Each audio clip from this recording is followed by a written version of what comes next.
తెలంగాణ రాష్ట్రంలో మళ్లీ తోడు దొంగల గూడుపుటాని మొదలైంది. సమైక్య పాలనలో పట్టి పీడించిన పార్టీలు మళ్లీ ఏకమయ్యాయి. ఆత్మలేని అసమర్థ పాలకులు రాజ్యమేలుతుంటే ప్రజలను పీక్కు తినే రాజకీయ డేగలు జట్టుకట్టాయి.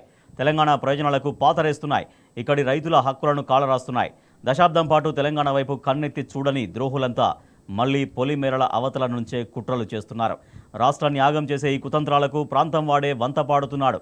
గురుదక్షిణ చెల్లించుకునేందుకు ఆరాటపడుతున్నాడు. అందుకే తెలంగాణ ఇప్పుడు మళ్లీ దోపిడీ కుట్రల్లో నలిగిపోతోంది.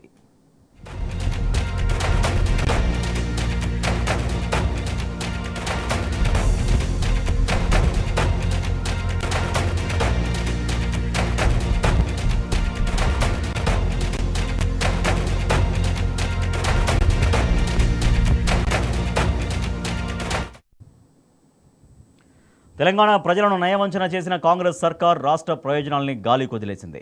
తెలంగాణ బిడ్డల హక్కుల్ని హరించి సంపదను బడా బాబులకు పంచిపెడుతోంది.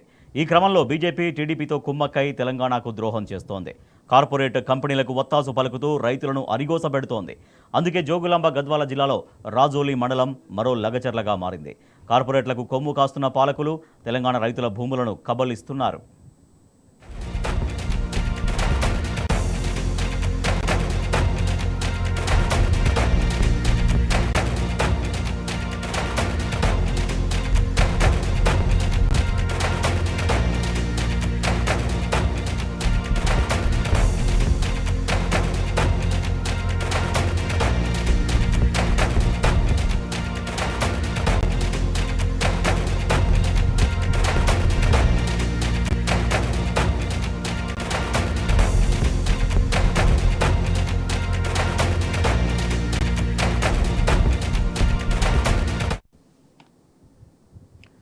జల్ జంగల్ జమీన్ అని నినదించిన తెలంగాణ ఇప్పుడు మరోసారి భూముల కోసం పోరాట రూపం సంతరించుకుంటోంది.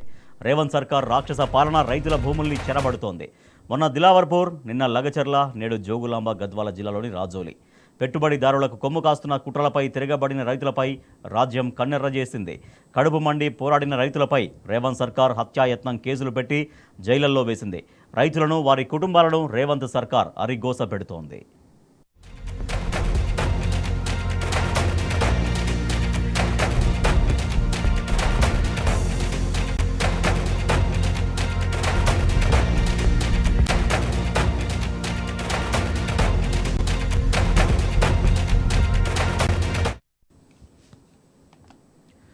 పెద్దదానవాడ మరో లగచర్లను గుర్తు తెస్తోంది. పోలీసుల జులుంతో రాజోలి మండలంలోని పలు గ్రామాలు బిక్కుబిక్కుమంటూ భయం నీడలో ఉన్నాయి. ఎప్పుడు ఎవరిని అరెస్టు చేస్తారోనంటూ రైతులు వణికిపోతున్నారు. ఇథనాల్ ఫ్యాక్టరీ ఏర్పాటు వద్దని ఆందోళనకు దిగిన రైతులను పాలకుల అండతో పోలీసులు వేధిస్తున్నారు. అర్ధరాత్రి గ్రామాల్లోకి వస్తున్న పోలీసులు ఇప్పటికే 40 మందిపై కేసులు నమోదు చేశారు. 12 మందిని అరెస్ట్ చేసి జైలుకు పంపించారు. రైతులపై హత్యాయత్నంతో పాటు మరో 17 సెక్షన్ల కింద క్రిమినల్ కేసులు పెట్టడం సర్కారు క్రూరత్వానికి నిదర్శనం.